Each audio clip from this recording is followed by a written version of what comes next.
Bismillahirrahmanirrahim. Silakan dibuka buku yang ada di handphonenya dengan judul materi kita hari ini, menapaki kehidupan yang benar bersama Kitabullah, di bab 2.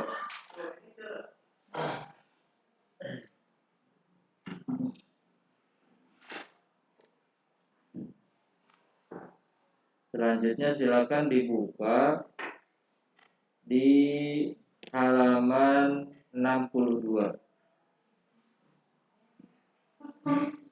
Yang di handphone itu. Yang di HP halaman 62. Informasi mengenai peristiwa masa depan dalam Al-Qur'an. Ya.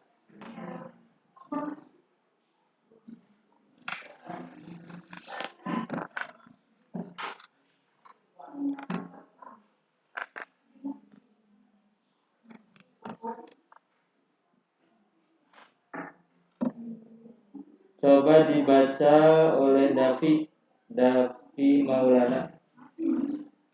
Davi.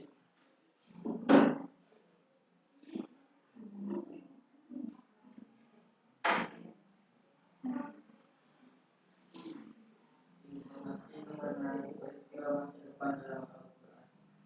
Keajaiban dari Al-Quran adalah memberikan sejumlah peristiwa yang akan terjadi di masa mendatang. Perhatikan surat Al-Fatihah ayat 27. Itu surat ke-48 ayat 27 maksudnya. Surat ke-48 ayat 27 yang memberi kabar gembira kepada orang yang beriman bahwa mereka yang akan menaklukkan Mekah yang saat itu dikuasai kaum kafir. Sesungguhnya Allah akan membuktikan kepada Rasul yang tentang kebenaran mimpinya dengan sebenarnya, yaitu bahwa sesungguhnya kamu pasti akan memasuki Masjidil Haram, insya Allah dalam keadaan aman, dengan mencukur rambut kepala dan mengunjunginya. Dan kamu tidak merasa takut, maka Allah mengetahui apa yang tidak kamu ketahui, dan Dia memberikan sebelum itu kemenangan yang besar. Ayat tersebut mengumumkan adanya kemenangan lain sebelum kemenangan Mekah, yakni kaum mukminin terlebih dahulu menaklukkan benteng Khaybar yang sebelumnya berada di bawah kendali Yahudi dan kemudian memasuki Mekah. Kemenangan Bizantium berikut lain yang disampaikan Al-Quran tentang peristiwa masa depan ditemukan dalam surat Ar-Rum surat ke-30 ayat 1 sampai 4 yang merujuk pada kekaisaran Bizantium, wilayah timur kekaisaran Romawi.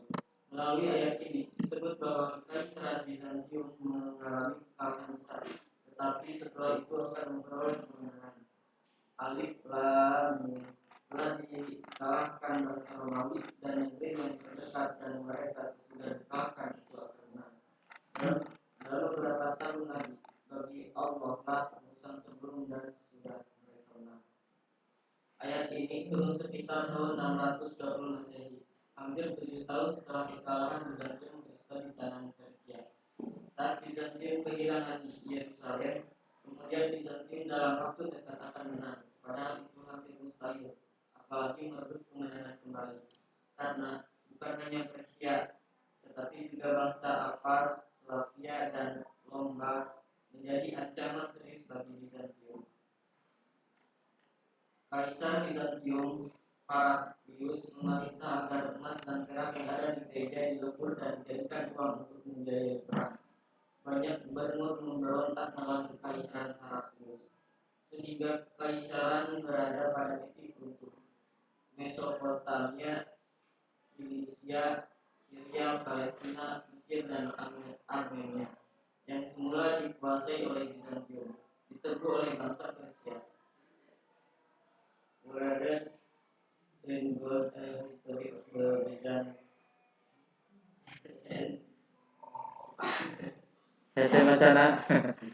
of the Byzantine state and society. Lanjut, menjadi wajar jika setiap orang menyangka Bizantium akan runtuh, tetapi tepat bisa seperti itu. Surat Ar-Rum diturunkan dan mengumumkan bahwa Bizantium akan memperoleh kemenangan. capaian yang hampir mustahil, sehingga kaum musyrik Arab menjadikan ayat ini sebagai bahan cemoohan. Mereka yakin kemenangan yang diberikan Al-Quran akan pernah terjadi.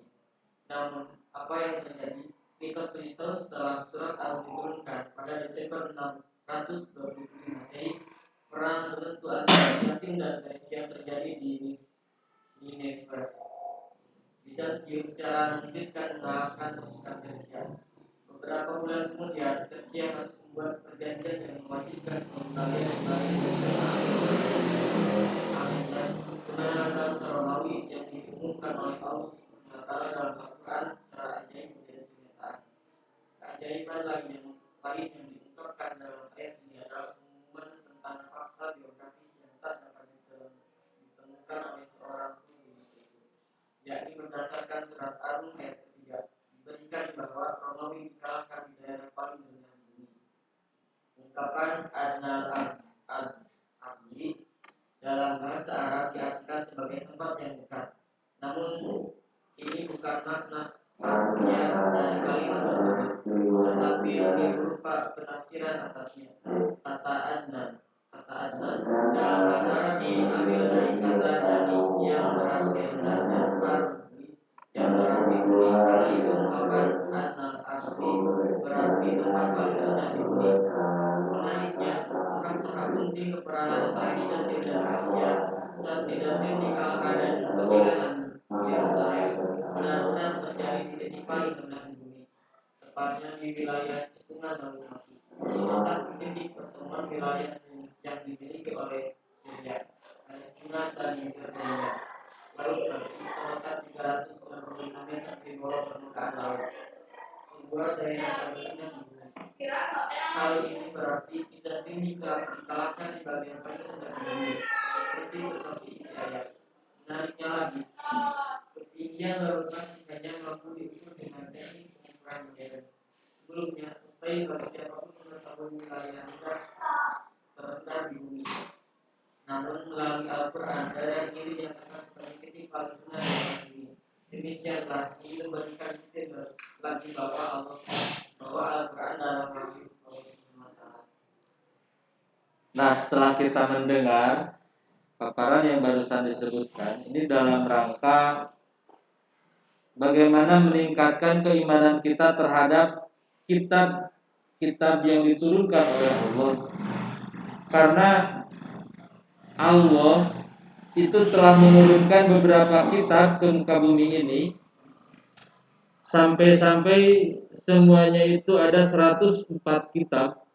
Namun dari 104 kitab hanya berapa kitab yang wajib kita ketahui? Hanya 4.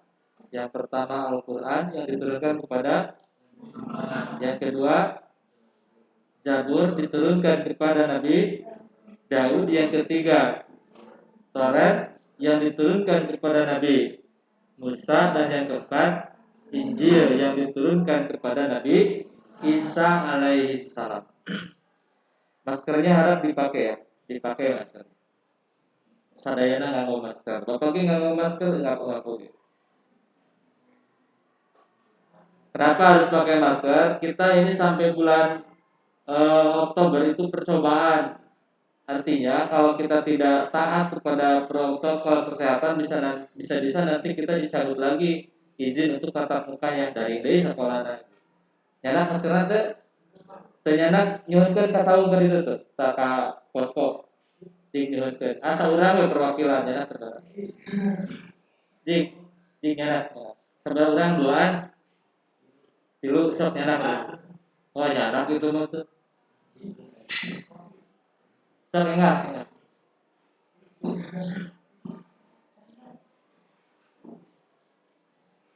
Enggak. Tah aya saung di dinya payunan BNS. Ya petugas ngangge pramuka.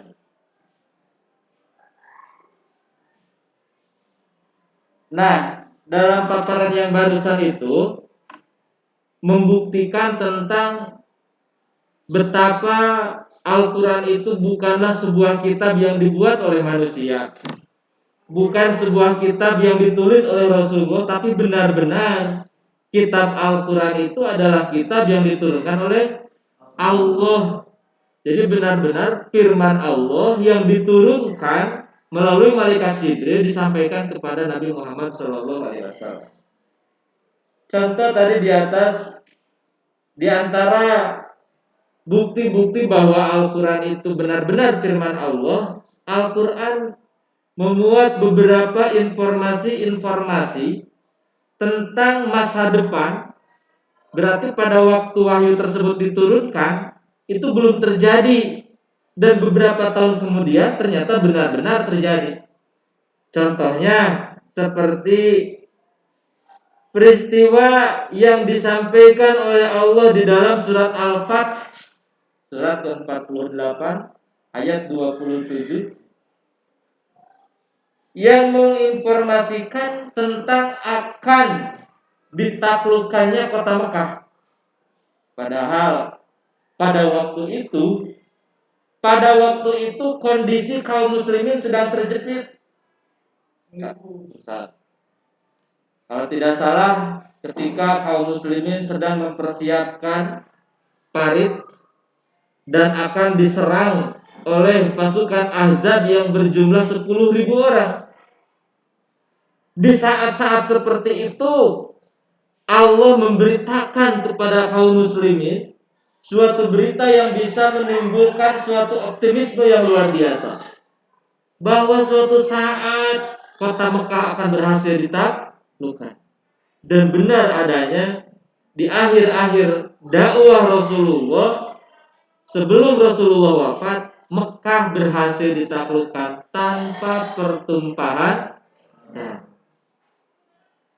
Pun demikian dengan peristiwa kemenangan Bizantium. Tahu Bizantium? Perang Bizantium. Kalau sekarang lihat di peta, Bizantium itu masih ada tidak? Hari ini Bizantium masih ada? Saya. Karena Bizantium sekarang menjadi Turki. Turki itu bagaimana? Bizantium. Romawi. Bizantium itu Romawi Timur. Karena Romawi itu kan ayat 2. Ayah Romawi Timur itu berkedudukan di Bizantium, di Turki. Ada Romawi Barat yang berkedudukan di kota Roma. Berarti Roma di negara mana? Negara mana Roma? Ibu kota mana Roma teh? Ibu kota mana Roma teh? Hah? Ibu kota Jakarta sanes? Ibu kota mana? Italia. Nah, dulu ketika zaman Rasulullah menyampaikan Al-Quran, di dunia ini ya, ada dua kekuatan besar. Namun aya nama istilah negara adidaya atau negara adikuasa. Kalau hari ini mungkin yang dibilang negara adidaya itu mana sekarang? Amerika kan aya namanya. Anda sebut negara adidaya teh. Paling rival teh Rusia gitu. Rival. Dulu ada dua kekuatan besar di sebelah barat dan di sebelah timur. Timur lagi barat dan timur. Jika zaman modern kan barat diwakili oleh Amerika, timur diwakili oleh Rusia. Gitu. Dulu pun di sebelah barat dan sebelah timur. Di sebelah baratnya adalah bangsa Romawi, yang notabene-nya bangsa Romawi itu adalah penyembah Allah dengan agamanya, agama Nasrani. Dan di sebelah timur itu ada kekuatan Persia, negara Persia. Yang notabene-nya mereka beragamakan Zoroaster, Majusi, yang penyembahannya terhadap api. Jadi tukang nyembah sen. Nah, mereka itu berperang antara Bizantium dengan Persia. Dan di suatu peperangan ternyata bangsa Bizantium ini dapat dikalahkan. Di sini disebutkan dalam surat Rum, Alif Lam Mim Gulibatir Rum. Bangsa Rum ini dikalahkan dan banyak wilayah-wilayah Romawi itu yang lepas dari Romawi kemudian diambil oleh bangsa Persia.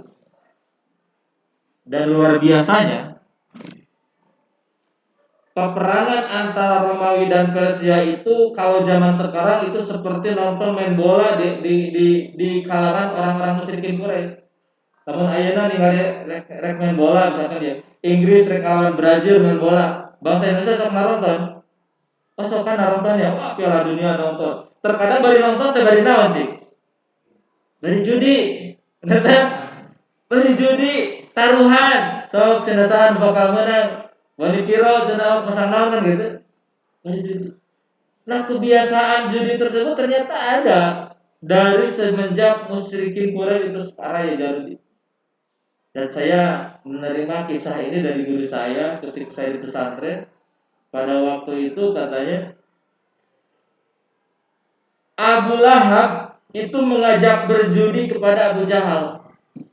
Perang yo antara Romawi dan Persia, perang. Abu Lahab cik cenah Abu Jahal, Abu Bakar. Tah cenah bakal menang ayeuna. Abu Bakar nya atuh Romawi cenah bakal menang mah. Daya tamat cenah penyembah Allah cenah itu bakal menang. Cek Abu Lahab moal cenah. Persia bakal menang cenah tukang nyembah seuneu cenah eta. Oh cenah taruhan atuh sok cenah taruhan. Sabaraha taruhanana? Tong kagok 100 ekor unta. Taruhan atuh 100 ekor unta. Der perang. Ternyata nu meunang teh saha? Persia nu meunang teh. Persia nu meunang teh Romawi kalah. Bahkan kudu mayar 100 onta teh saha?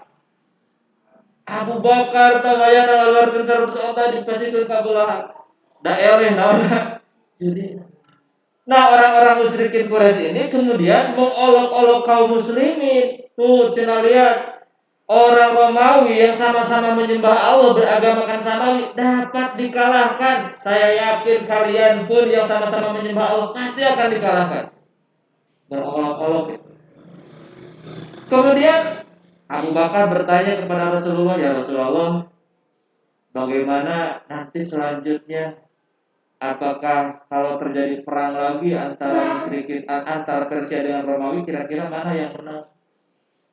Rasul tidak langsung menjawab, menunggu turunnya wahyu. Ada turunlah wahyu surat Rum ayat 1 sampai 4 yang menyatakan bahwa telah dikalahkan bangsa Romawi. Nah, kan di perang eta oleh bangsa Romawi di negeri yang terdekat. Dan mereka sesudah dikalahkan itu akan menang dalam beberapa tahun lagi. Bagi Allah lah urusan sebelum dan sesudah mereka menang. Dalam ayat ini disebutkan bakal menang ke masa hati bangsa Romawi itu. Wah ini menjadi-jadi. Olok-olokan musyrikin Quraisy itu semakin menjadi-jadi. Wah tinggal di cenah Muhammad, tinggal di cenah pengikut-pengikut Muhammad. Padahal dukunganana geus eleh. Tetep we cenah nyebutkeun bakal naon? Bakal menang. Moal cenah Muhammad tak menang ieu terus kayak gitu. Dan kemudian beberapa tahun lagi 7 tahun hampir 7 tahun terjadi lagi perang. Abu Bakar jeung Abu Lahab naon deui? Judi deui gitu kan. Waktu itu belum dilarang gitu. Judi deui dengan taruhan yang sama 100 ekor unta dengan pegangan yang sama. Abu Bakar anggar nyepeng mana Romawi, Abu Lahab anggar nyepeng Persia. Dan ternyata apa yang disampaikan oleh Al-Quran itu benar adanya. Bangsa Romawi ternyata menang di perang berikutnya. Dan luar biasanya Al-Quran menyebutkan fi adnal ardi, di tanah terendah. Di tanah terendah. Pada waktu itu belum ada teknologi yang bisa mengukur ketinggian dan kerendahan muka bumi pada waktu itu. Dan kapangina eta ku alat modern. Urang naik ka gunung sekian ribu di atas permukaan laut dan itu ya. Eta mah ku alat modern ditemukan. Pada waktu itu belum ada. Tapi ternyata Al-Quran sudah bisa menyatakan bahwa kemenangan bangsa Romawi akan diraih di suatu tempat terendah di muka bumi. Hek bener menang nanti di daerah naon cenah di dia Nineve.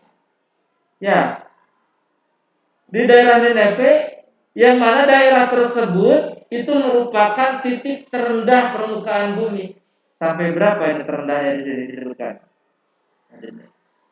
395 meter di bawah permukaan laut. Jadi luhur keneh kayak laut ya tahu kayak gitu. Dan sekarang di daerah tersebut itu ada laut mati. Kenapa disebut laut mati? Karena di laut tersebut tidak ada kehidupan.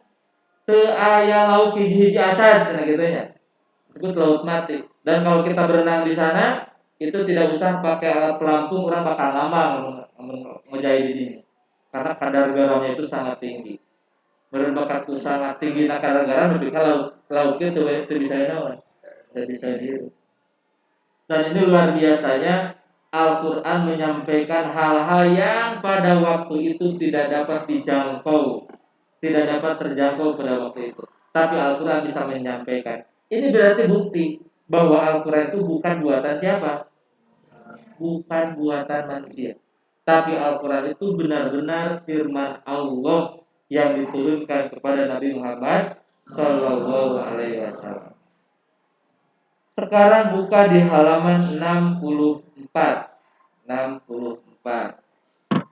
Memahami kitab-kitab Allah. Satu, pengertian. Coba baca kehendak Mira.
Ayat 4, ayat 177 dan ayat 285.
pengertian yang dimaksud dengan kitabullah itu apa? Kitabullah adalah kumpulan wahyu-wahyu Allah yang mengandung petunjuk dan kebenaran.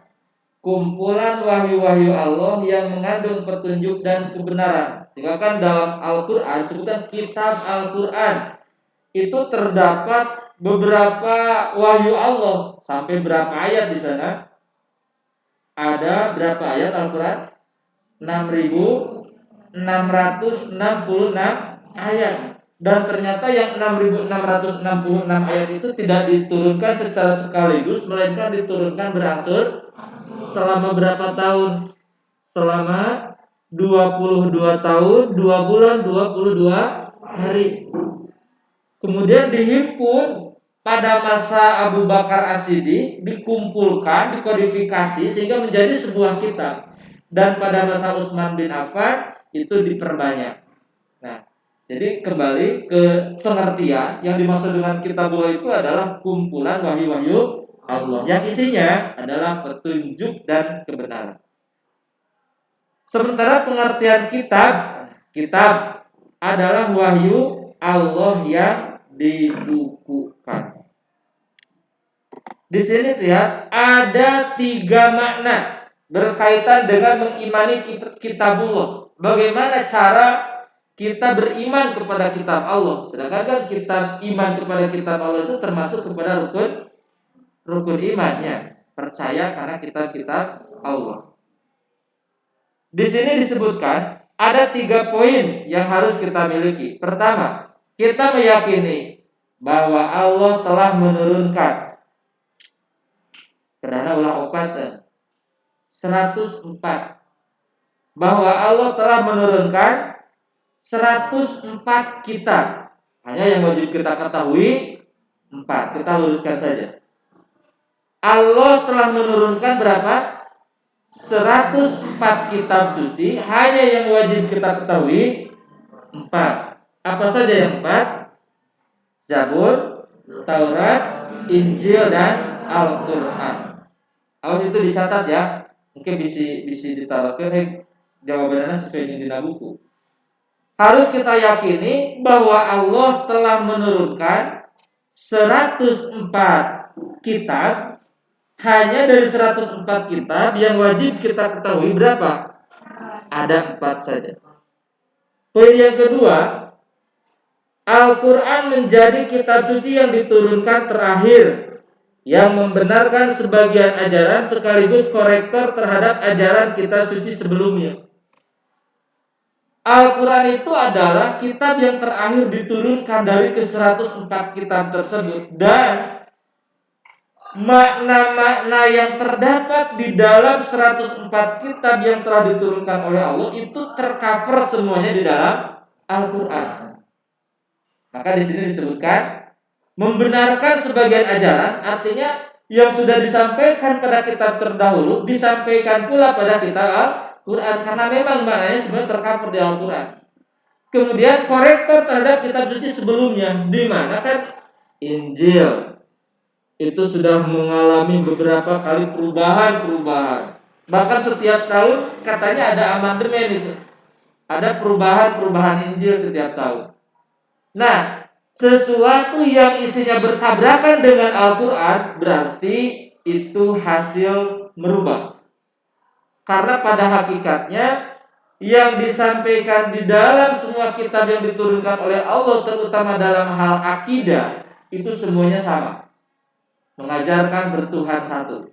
Injil tidak mengajarkan untuk meyakini bahwa Tuhan itu terdiri dari 3, tidak.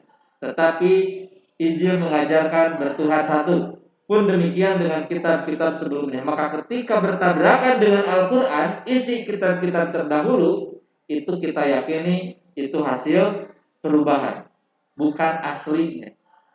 Yang ketiga, Al-Quran menjadi kitab suci yang masih terpelihara utuh dan asli. Al-Quran itu tidak bisa dirubah, karena Allah menyatakan sendiri di dalam Al-Quran, Inna nahnu nazzalna dzikra wa inna lahu lahafidun.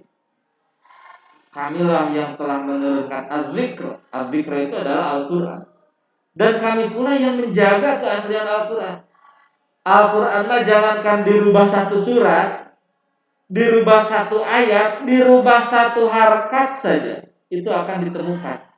Ganti anu kuduna kasro, ganti kudoma bakal kapangi Al-Quran.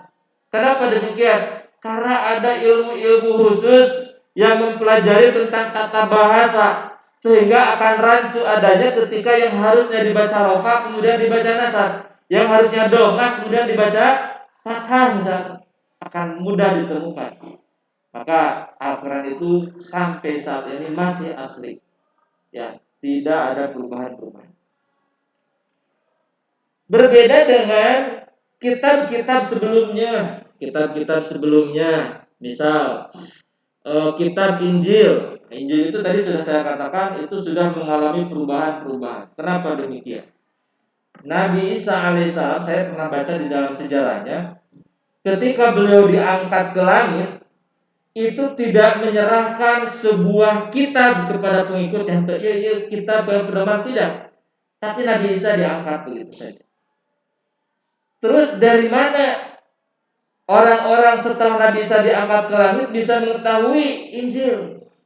Nah kan Nabi Isa punya sahabat yang disebut dengan kaum Hawariyun. Nah para sahabat-sahabat inilah yang menuliskan apa yang mereka dengar, apa yang mereka lihat selama mereka bersama-sama dengan Nabi Isa alaihissalam. Sehingga muncullah beberapa manuskrip Injil dengan manuskrip yang berbeda-beda. Karena misalkan di sini kan ada Injil Lukas, berarti yang menulisnya siapa? Lukas menulis nate gitu. Jika hadis begini kan, jika hadis gak ya hadis Bukhari, berarti menulis nate saha? Imam Bukhari gitu kan. Nah Injil itu seperti itu. Ada Injil Markus, berarti menulis nate saha? Markus. Ada Matius, berarti Matius menulis nate gitu. Sehingga itu di tahun 5 Masehi kalau tidak salah, tahun abad kelima ya, abad kelima Masehi, itu terkumpul di perpustakaan pada waktu itu di Vatikan itu ada 104 manuskrip, ada 104 manuskrip Injil. Dan yang 100-nya dibakar, hanya disisakan satu-satu saja sebagai arsip di bibliotek. Nah kemudian ditetapkan 4 yang dijadikan rujukan untuk kaum Nasrani yang dibingkis dalam sebuah kitab disebut Alkitab atau Perjanjian Baru. Loh, patenya lihat yang disebutkan Lukas, Markus, Matius, Yahya atau Yohanes gitu. Ini opat anu diparaketnya gitu, diparaketnya. Sehingga karena penulisannya pun berbeda-beda, maka sangat dimungkinkan di dalam Injil itu tidak ada asli, akan tetapi sudah mengalami perubahan. Demikian pula dengan Toret, demikian pula dengan Zabur. Toret beda-beda Toret oke. Toret zaman Nabi Musa dengan Toret yang dipegang oleh orang Yahudi sekarang itu jauh berbeda. Dulu saja sebelum Nabi Muhammad lahir, itu Toret itu sudah ada 2. Ada Toret Elohis, saya baca di bukunya The Bible, La Bible, La Quran, La Science, itu tulisan Dr. Maurits. Ada Toret Elohis, ada Toret Yahwis, sudah beda. Ada lagi Toret sacerdotal, ditulis oleh para rabi-rabi Yahudi ketika di dalam penjara. Berarti beda-beda. Mana yang asli? Wallahu a'lam. Kita tidak tahu apakah masih ada yang asli ataupun tidak. Apalagi kita Zabur. Kalau Zabur itu isinya nyanyian. Karena Zabur kan diturunkan ke saha? Kan Nabi Daud, dan Nabi Daud itu suaranya sangat merdu. Nabi Daud sehingga ada keterangan yang menyebutkan nanti ketika orang-orang yang beriman sudah masuk surga semuanya, nah di surga itu akan ada penyambutan ahli surga. Dan yang membacakan pembukaan akan dibacakan pembukaan dengan bacaan ayat suci Al-Quran. dan yang membacakannya adalah Nabi Daud alaihissalam. Kenapa Nabi Daud yang ditugaskan? Suaranya luar biasa.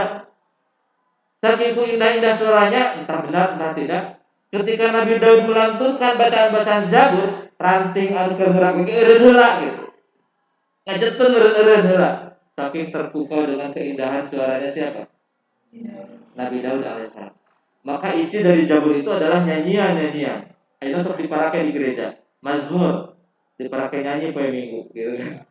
Eta teh sok ngambilna teh tina mazmur. Cenah mazmur teh Zabur eta teh nyanyian-nyanyian Daud. Intinya bahwa kenapa disebutkan dipaparkan hal demikian supaya kita meyakini bahwa hari ini kitab yang Allah turunkan ke dunia yang terjaga keasliannya itu hanya apa?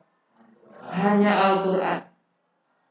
Kenapa kok kita diwajibkan untuk beriman kepada kitab-kitab Allah? Apakah kita diperintahkan untuk mengamalkan seluruh kitab-kitab Allah? Jawabannya tidak. Kita diperintahkan beriman kepada kitab-kitab selain Al-Quran. Itu hanya kita diperintahkan mengetahui saja. Oh, bahwa Allah pernah menurunkan Injil, Taurat, Zabur, dan kesemua kitab itu benar-benar firman siapa? Firman Allah. Sementara Allah memerintahkan kita beriman kepada Al-Quran, bukan hanya percaya bahwa Al-Quran adalah firman Allah yang diwahyukan kepada Nabi Muhammad, akan tetapi kita juga diperintahkan untuk mengamalkan apa yang terdapat di dalam Al-Quran. Jadi beda nanti salib. Kepada kitab selain Al-Quran kita hanya diperintahkan makrifat saja. Makrifat artinya mengetahui, meyakini. Sementara kepada kitab Al-Quran selain makrifat kita pun diperintahkan untuk tasdik. Tasdik itu mengakui dan menerima. Mengakui kita berpedoman kepada Al-Quran, menerima kita berpedoman dengan Al-Quran. Dimaksud menerima dengan berpedoman kepada Al-Quran itu kita amalkan apa yang ada di dalam Al-Quran. Nah, sampai di sini dapat dipahami. Tiasa Nabi David. Kumaha iman karena kitab selain Al-Quran, jeung iman karena bedana naon? Kepada kitab selain Al-Quran kita hanya percaya, hanya yakin bahwa itu adalah kitab yang diturunkan oleh. Sementara kepada Al-Quran ada lebihnya. Apa lebihnya? Mengamalkan isi Al-Quran. Hubungan Al-Quran dengan kitab suci lainnya. Rismawati.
Ya, cukup. Hubungan Al-Quran dengan kitab suci lainnya. Yang pertama, Al-Quran menjadi saksi kebenaran, asalkan tidak bertentangan dengan isi Al-Quran, dan menjadi tolak ukur atau barometer kebenaran terhadap kitab-kitab sebelumnya. Sebaliknya, Al-Quran juga menjadi saksi atas kesalahan, sehingga fungsi lain Al-Quran adalah menjadi pemelihara. Di sini disebutkan bahwa Al-Quran ini menjadi saksi kebenaran. Artinya, ketika kitab-kitab yang dahulu isinya ternyata sama dengan apa? Dengan Al-Quran, ini menjadi bukti. Oh, berarti kitab Injil dalam ayat ini, misalkan dalam ayat yang bersama dengan Al-Quran, itu benar adanya. Contoh misalkan gitu. Suatu saat ketika para sahabat yang hijrah ke Habsyi dipanggil, dihadapkan ke Raja Najasyi, diminta penjelasan tentang Nabi Isa alaihi salam menurut versi Al-Quran. Nah, kemudian sahabat Rasulullah membacakan satu penggalan dari Al-Quran dari surat Maryam. Dan ternyata isi dari surat Maryam itu sangat sesuai dengan apa yang tertera di kitab Injil yang dibaca oleh Raja Najasyi. Hingga akhirnya Raja Najasyi, kemudian para pendeta yang hadir pada waktu itu semuanya menangis. Dan semuanya bersaksi bahwa Al-Quran itu benar, karena isinya pun sama dengan apa yang mereka pahami tentang konsep tentang Nabi Isa alaihissalam. Kemudian yang kedua, menjadi solusi, menjawab dan menjelaskan perbedaan atau perselisihan yang muncul di antara para penganut agama. Orang-orang Nasrani dulu itu berbeda-beda pendapat tentang siapa Nabi Isa alaihissalam. Itu orang Nasrani pun dalam sejarah disebutkan sampai terjadi beberapa kelompok. Kan ada 72 kelompok Nasrani. Rasul menyampaikan Ibtaraqatil umamis sabiqo ala sunaini wa sab'ina firqatan. Umat Nabi Isa itu sampai terpecah ke dalam 72 kelompok. Mereka berbeda-beda pendapat tentang siapa Nabi Isa alaihissalam. Di antara mereka ada yang mengatakan Nabi Isa alaihissalam itu adalah anak Allah. Di antara mereka ada yang menyebutkan bahwa Nabi Isa alaihissalam itu adalah hanya Rasulullah. Ada yang menyebutkan bahwa Nabi Isa alaihissalam itu adalah Abdullah, hambanya Allah, dan perbedaan-perbedaan lain. Nah, kemudian turunlah Al-Quran. Al-Quran menyebutkan kisah Nabi Isa alaihissalam. Al-Quran menyampaikan perkataan yang disampaikan oleh Nabi Isa alaihissalam ketika masih bayi, masih di pangkuan Siti Maryam, ditanya oleh orang-orang Bani Israel. Dan Al-Quran menyebutkan bahwa Nabi Isa berkata, bukan ana ibnullah, akan tetapi ana abdullah. Tuh kan? Jadi tidak perselisihan-perselisihan yang terjadi di tengah itu Al-Quran. Iya bener mah, iya obrolan Nabi Isa teh, cek Nabi Isa, ana abdullah, saya adalah hambanya Allah. Jadi Nabi Isa sangat anak Allah, tapi abdina Allah. Yang ketiga, mengoreksi kitab-kitab suci sebelumnya yang sudah dirubah sendiri oleh pemeluknya. Sesuatu yang terdapat di dalam Injil, Taurat atau Zabur hasil perubahan itu akan dapat ditemukan ketika ternyata bertabrakan dengan Al-Quran. Contoh, keyakinan tentang Trinitas. Terang Trinitas. Trinitas itu 3 adalah 1, 1 adalah 3. 3 adalah 1, 1 adalah 3. Aneh tuh. Sekarang 3, 3, 1, 1 kan? Tilu disebut hiji, hiji disebut tilu kan? Sehingga orang-orang yang meyakinkan Trinitas itu akan mengatakan, oh Tuhan saya kok Esa? Saya bertuhan satu, tetapi satunya itu terdiri dari 3. Jadi cek Trinitas mah tilu teh hiji teh tilu teh gitu. Tanya orang Kristen. Orang Kristen itu mempercayai Trinitas. Ada Tuhan Bapa yang berkedudukan di mana? Di mana cenah cek Kristen Tuhan Bapa nanti? Di sorga, gitu.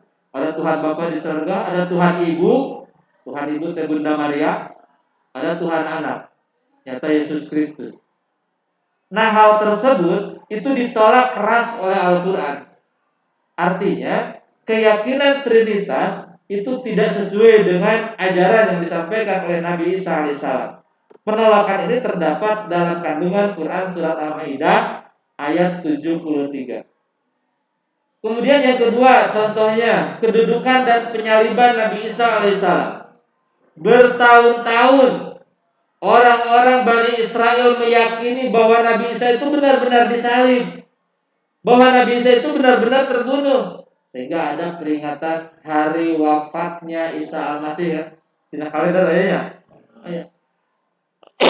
Mereka meyakini bahwa Nabi Isa benar-benar disalib. Kenapa bisa demikian? Karena yang disalib itu memang mirip sekali dengan siapa? Dengan Nabi Isa. Anda tahu siapa yang disalib sebenarnya? Siapa itu? Yang disalib itu namanya Yudas. Yudas Iskariot namanya. Siapa Yudas Iskariot? Yudas Iskariot itu salah satu murid Nabi Isa alaihissalam. Hanya imannya masih lemah. Dia tergiur oleh uang. Ketika penguasa Romawi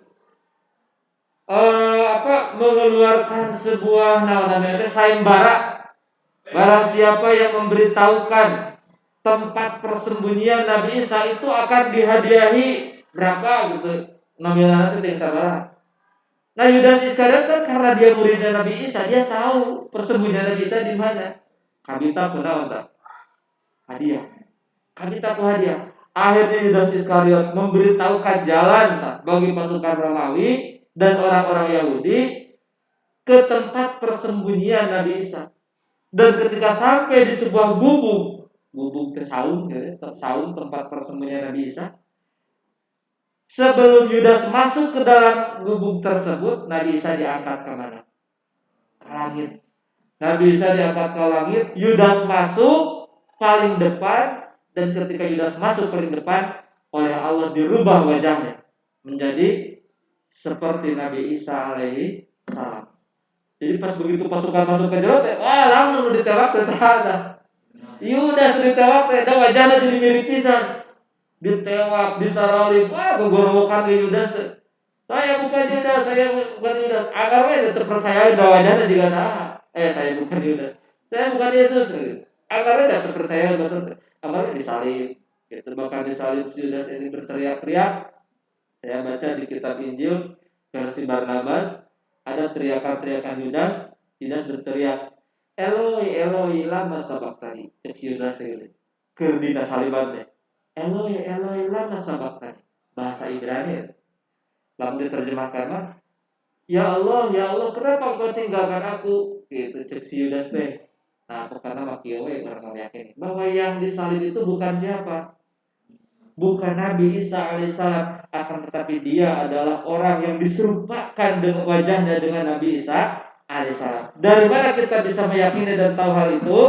Dari Al-Quran. Disebutkan di dalam Al-Quran, subbihu yang diserupakan. Dan dia adalah Yudas Iskariot. Dijelaskan dia di surat Ali Imran ayat 59, kemudian di surat An-Nisa ayat 158. Nanti bisa dilihat redaksinya di Al-Quran tentang koreksi penyaliban. Jadi itu disalib sama Nabi Isa alaihissalam. Lihat dari tabel ini,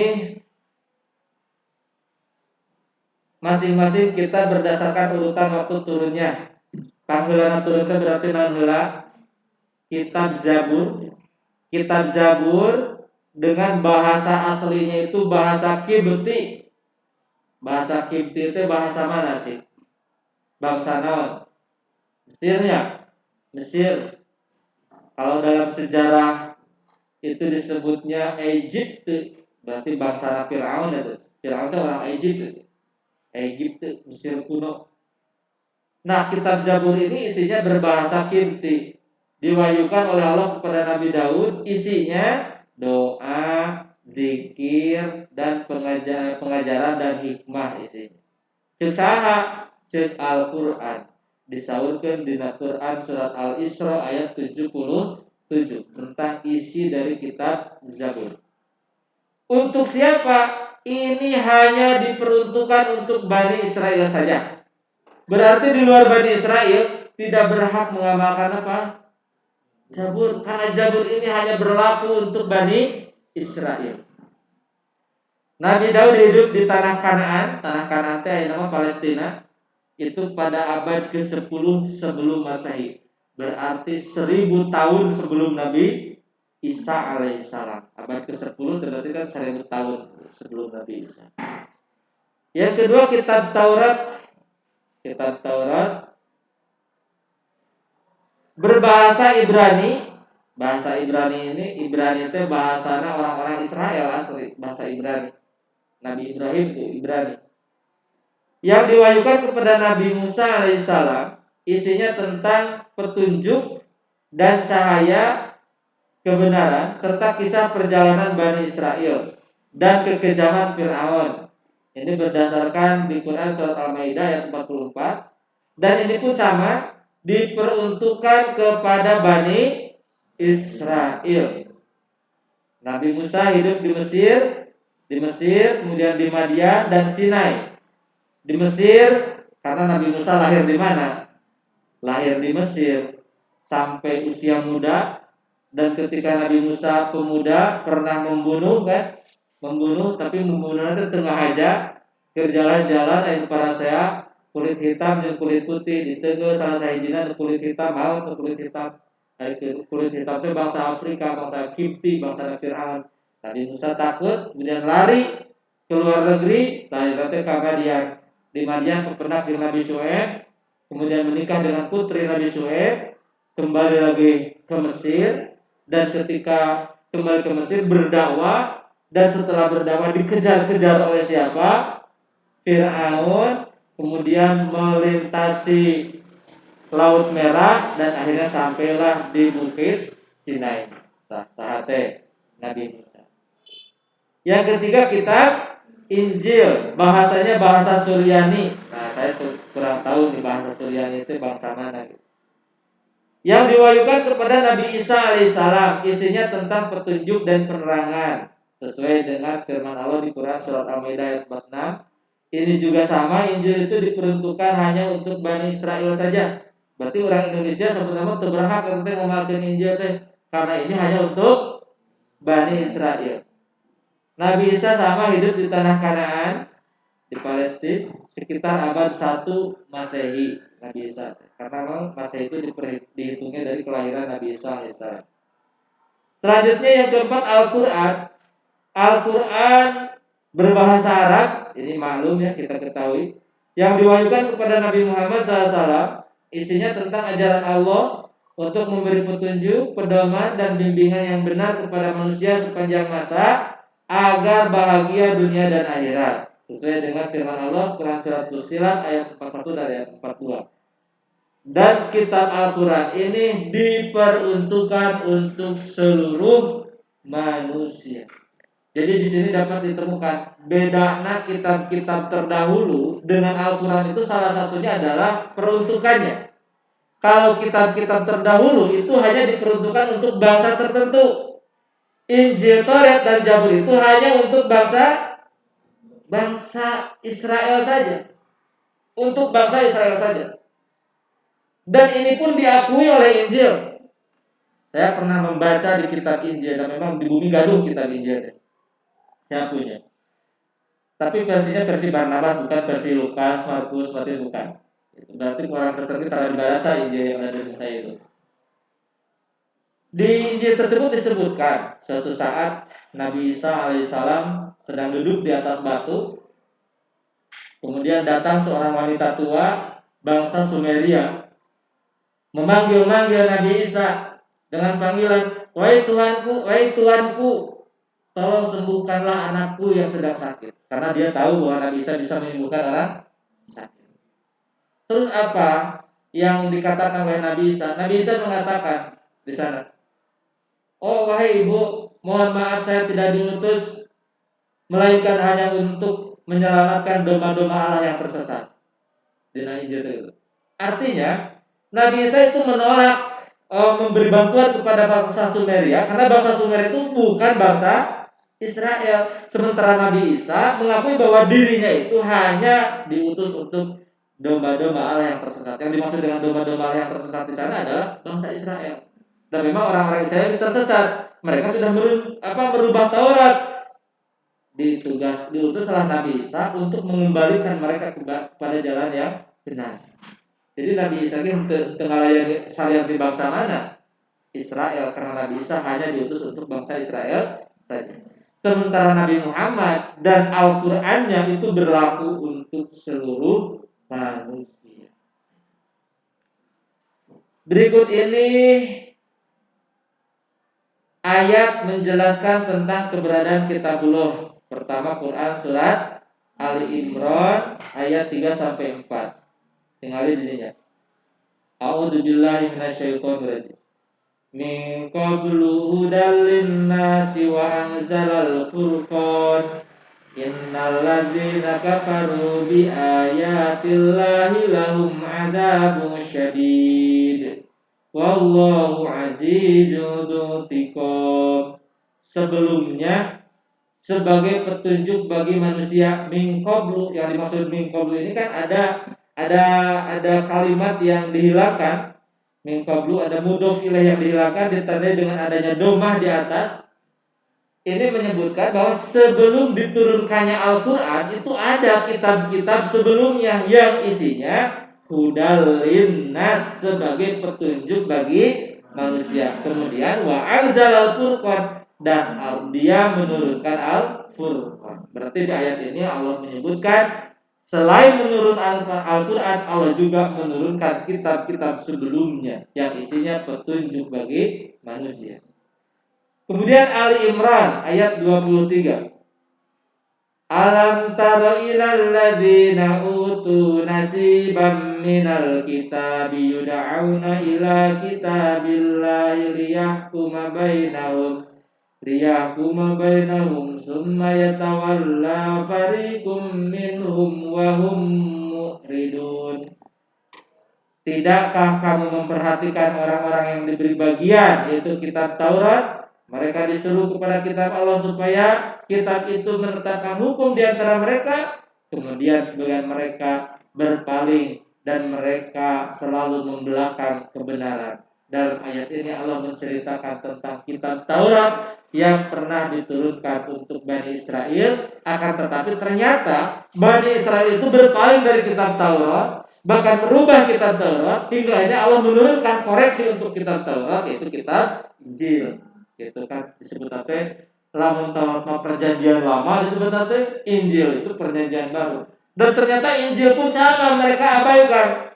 Banyak mereka merubah ayat-ayat Injil hingga akhirnya Allah menurunkan koreksi untuk kitab Injil, yaitu apa? Kitab Al-Qur'an. Kemudian Quran surat Al-Isra ayat 55. Wa rabbuka a'lamu bima fis samawati wal ardh wa laqad faddalna ba'dhan nabiyyina 'ala ba'd wa ataina Dawuda zabura. Di situ percaya orang teh nya bener kitu cara diturunkeun ka Nabi Daud teh kitab Zabur, cek saha eta teh? Cek Al-Qur'an. Surat Al-Isra ayat 55 Allah menyebutkan wa ataina Dawuda zabura, dan kami berikan Zabur kepada Daud. Nah, disebutkan kusaha teh ku Al-Qur'an teh. Berarti kan kita harus yakin. Sampai di sini dulu. Ada yang ditanyakan? Apa yang saya paparkan dapat dipahami? Selanjutnya perbedaan Al-Quran dengan kitab suci lainnya. Apa saja perbedaannya? Coba bacakan. Usah.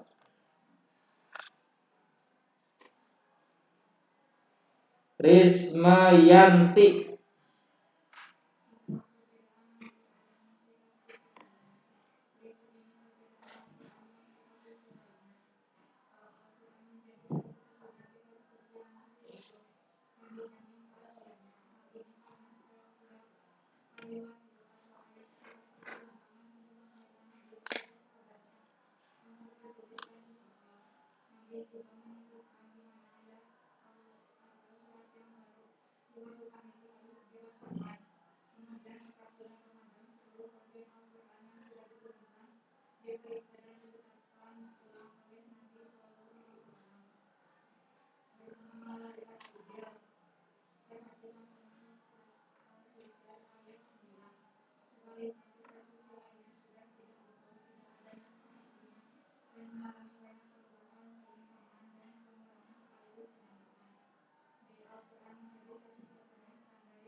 Ya,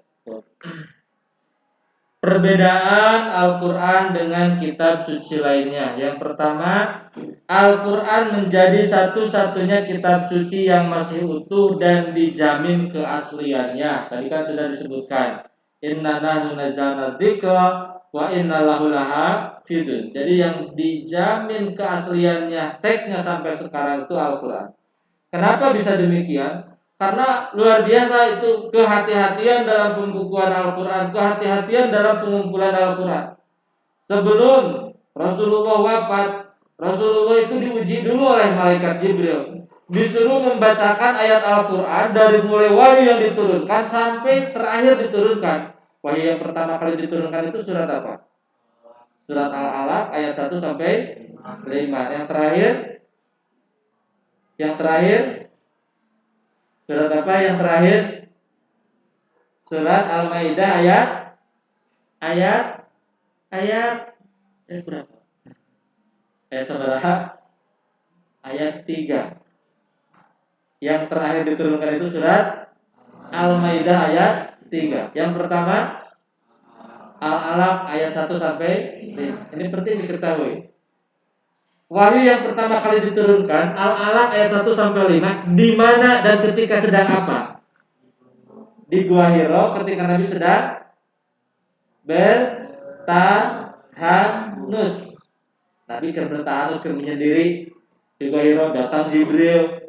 Dari terkenal duka sahanya, duka saha langsung merangkul ke kanjeng Nabi, Iqra, bacalah. Nabi kan bingung, Pak Nabi Qori, saya tidak bisa membaca, atau apa yang harus saya baca?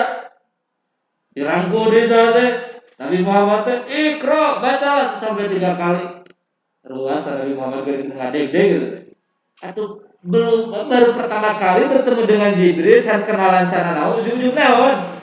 Iqra, bacalah, dari itu bawa kitab. Kamu gitu membawa buku, bacalah, artinya. Ya mah, termawana naon jujur, bacalah, bacakan bingung Nabi Muhammad. Sampai 3 kali itu dirangkul Nabi Muhammad ke Jibril. Wahyu yang terakhir, surat Al-Maidah ayat 3 turun ketika apa? Turnaun hari itu. Ketika Nabi Muhammad berkhutbah pada haji wada. Lihat deh, ketika Nabi Muhammad berkhutbah pada haji suga ada air kata surat Al-Maidah ayat 3. Kalau Iqra nupikin kalimat katalan merenya. Al-Maidah ayat 3 katalan teh Al-yauma akmaltu lakum dinakum wa atmamtu alaikum ni'mati wa raditu lakumul Islam madina. Itu wahyu yang terakhir. Tah samene pupusna kanjeng Nabi teh dicek lagi oleh malaikat Jibril, coba bacakan. dibacakan Timothy Ikro tapi kan dia dibacakan sadaya. Nah kemudian malaikat Jibril mengajarkan kepada Nabi Muhammad tentang tata letaknya. Karena memang nyusun Al-Quran diturunkan teh. Kenapa nyusun? Disesuaikan dengan kejadian-kejadian yang dialami oleh Nabi Muhammad. Nah di akhir baru disusunkan. Oh tamimitir di surat Al-Fatihah, akhirnya surat naon, surat Anas, iya ayatnya belah dia ayatnya. Tak iya surat dibejakeun. Nah hingga Nabi Muhammad diajarkan entah kepada penghafal Al-Quran kepada sahabat. Dan ketika zaman Abu Bakar dikumpulkan Al-Quran itu tidak oleh satu orang, tetapi semua hufaz Al-Quran dikumpulkan oleh Abu Bakar. Kemudian ditulis apa yang mereka hafalkan, dikumpulkan teks-teks yang berserakan, dikumpulkan dalam sebuah kitab. Maka terjaga keaslian Al-Quran. Berbeda dengan kitab suci lainnya, sudah tidak utuh, tidak ada naskah aslinya, mengalami banyak perubahan, penyimpangan, bahkan dikurangan aya oge anu ditambahan. Setiap tahun mengalami amandemen perubahan. Yang kedua, Al-Quran menjadi satu-satunya standar yang paling layak untuk dijadikan pedoman bagi pedoman kebenaran bagi umat manusia. Kenapa? Karena Al-Quran mengandung kebenaran mutlak yang bersumber dari Allah Subhanahu wa Ta'ala. Ada seorang ilmuwan Prancis, tadi saya sudah menyebutkan, namanya adalah Dr. Maurice Bucaille. Dia menulis sebuah buku, La Bible, La Quran, La Science. Dia membandingkan antara Bible, Al-Quran dengan ilmu pengetahuan. Dan ternyata penemuan Dr. Maurice luar biasa, di mana antara Bible itu isinya kan kitab Injil dan kitab Taurat dan Zabur itu terkumpul dalam satu Bible. Antara Bible dengan ilmu pengetahuan itu banyak bertabrakan. Maka dalam sejarah pun kita pernah mendengar yang namanya Galileo. Ya, kadang atas Nabi Galileo Galilei yang harus mengakhiri hidupnya di tiang gantungan karena teori ilmu pengetahuannya bertabrakan dengan keyakinan gereja.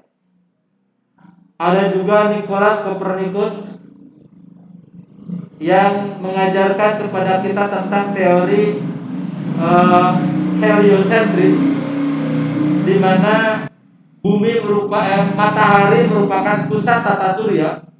Dia pun sama harus mati di tiang gantungan karena bertabrakan dengan keyakinan gereja. Dan cerita kita Bible mah bumi sebagai pusat tata surya. Jadi matahari mengelilingi bumi, bulan mengelilingi bumi gitu. Berbeda kan dengan ilmu pengetahuan. Tapi ketika dihadapkan dengan Al-Quran, ternyata tidak ada perbedaan yang signifikan. Artinya, sesuatu tentang ilmu pengetahuan yang disampaikan di dalam Al-Quran itu terbukti dan benar adanya dengan kacamata ilmu pengetahuan. Contoh di dia misalnya tentang penciptaan alam semesta. Pernah Anda membaca tentang teori penciptaan alam semesta? Ada teori Big Bang. Kantos ngadangu ya teori Big Bang. Big Bang naon kantos Big Bang? Besar. Bang itu ledakan. Teori ledakan besar.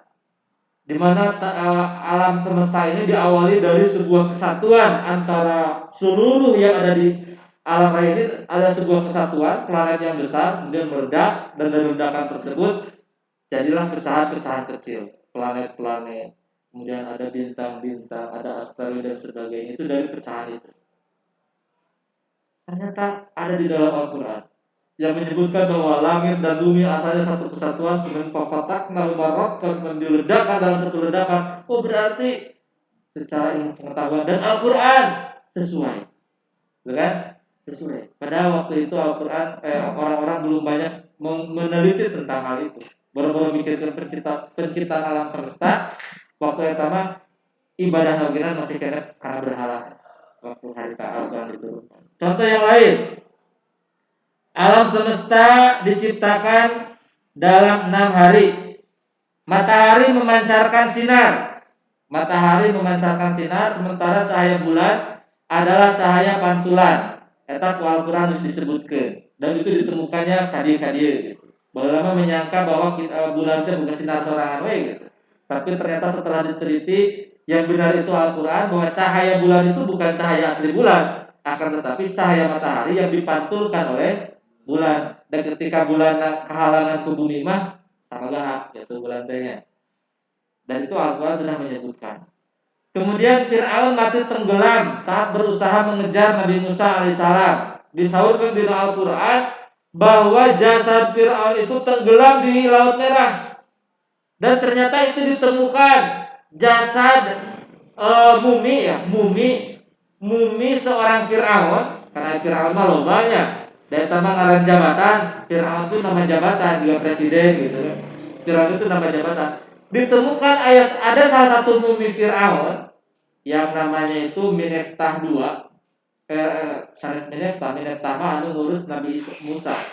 Raja Ramses II yang dalam jasadnya itu terdapat kandungan garam yang sangat banyak.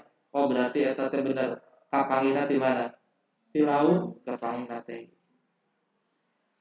Dan banyak bukti-bukti yang lainnya. Contoh saja. Di Al-Quran disebutkan ada di suatu tempat lautan yang sebelahnya tawar, yang sebelahnya lagi asin, akan tetapi tidak tercampur. Ternyata itu pun ditemukan. Aya di Laut Hitam antara Afrika dengan Eropa itu ada lautan. Jadi sabelahna asin, sabelahna kumaha? Tiis, tawar gitu, tengah hiji, padahal teu make dinding gitu. Teu make dinding. Warna ge beda. Asin mah gitu, antara maki warna ge beda ngagemat gitu. Al-Quran menyebutkan dan ternyata hal tersebut ditemukan. Contoh yang lain. Kira-kira Mikhail Collins, Edwin Aldrin, terus hadi nu kabulan teh Neil Armstrong eta narai ka langitna setelah diturunkan Al-Quran atau sebelum Al-Quran diturunkan? Setelah Al-Quran diturunkan, eta udah dia kan? Udah dia eta tahun 1800-an.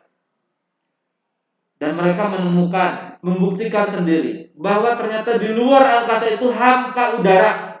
Sehingga lamun keluar angkasa teh kudu make naon? Kudu make oksigen. Hese bernapas di luar angkasa lamun teu make oksigen. Dan ternyata Al-Quran itu sudah menyebutkan. Nah, di Al-Quran menyebutkan bagaimana sesaknya hati orang-orang musyrikin Quraisy ketika mendengar Al-Quran dibacakan dengan perumpamaan ka'annama yas'adu fis sama, seolah-olah mereka naik ke langit. Oh, berarti mereka naik ke langit bakal kumaha? Bakal sesek napas teh karena tidak bisa bernapas. Al-Quran sudah menyebutkan bahwa ketika naik keluar angkasa itu harus membawa oksigen karena di luar angkasa hampa udara. Dan terbukti. Selanjutnya yang ketiga, Al-Quran satu-satunya kitab suci yang ditulis sejak masa turunnya. Jadi ketika turun satu ayat dihafalkan, para sahabat ditulis, kan belum terkumpul ditulis, dihafalkan, ditulis, dihafal oleh ratusan orang, ribuan bahkan jutaan umat Islam. Para sahabat mah kata lalar Al-Quran, tabi'in maupun umat Islam masa kini. Sehingga karena yang mencatatnya pun banyak, kemudian yang menghafalnya pun banyak, maka keaslian Al-Quran, keautentikan Al-Quran itu sangat dimungkinkan. Maka dalam definisi Al-Quran pun, Al-Quran itu al-manqulu tawaturi, yang diriwayatkan oleh orang banyak, dan dari sekian banyak periwayat teksnya itu sama. Berarti pasti namanya benar lah, pasti asli lah. Karena tidak mungkin orang banyak bekerja sama dalam kebohongan, itu tidak mungkin. Selanjutnya ada mushaf, ada suhuf. Pentingnya beriman kepada kitabullah, mengimani Al-Quran dan seterusnya. Itu silakan dibaca ya, dilanjutkan di rumahnya masing-masing nanti ya. Jadi kita di sini kan waktunya terbatas 3 jam. 3 jam itu kalau normalnya 3 jam 3 kali 45 menit. Tapi karena kita judulnya juga tatap muka terbatas, maka dikurangi. Jadi 1 jamnya itu hanya 25 menit. Nah, yang penting kita bertemu kan, kita bisa mendengarkan penjelasan. Dan kalau misalkan kalian tadi pagi sempat membaca dan ingin bertanya, silakan sekarang tanyakan. Kalau saya bisa menjawab, saya akan jawab. Kalau tidak pun, nanti saya usahakan mencari jawabannya. Saya kembali diteruskan? Tidak? Kalau tidak ada yang akan ditanyakan, kita akhiri saja ya pembelajaran hari ini. Dan silakan kalian lanjutkan belajar pribadinya. Dan insya Allah sebentar lagi kita akan UTS-nya, PTS penilaian tengah semester. Dan sebagai informasi saja untuk PTS, mohon maaf masih dilaksanakan secara online. Jadi can sekolah tetap. Atas dasar apa PTS online? Atas dasar saya mempertimbangkan begini. Kalau misalkan PTS dilaksanakan secara tatap muka dibagi dua sesi, separuh di sekolah, separuh di bumi, kira-kira lu bakal protes kemana? Nu di sekolahnya. Nu di sekolah bakal protes. Abi mah rugi ngerjakeun anak di sekolah diawasi ku bapak guru teu bisa naon. Kira-kira kan gitu. Rugi situ mah di bumi bisa bukaan buku jadi nilainya agung kan gitu. Nah, makanya supaya asas merasa adil lah sadayana, adil, maka terserah online. Akan tetapi bagi kalian misalkan atau abi kumaha teu gaduh kuota, kan biasanya ya. Atau tapi iyo ayo kuota mah ngan sinyalna kendalana teh gitu.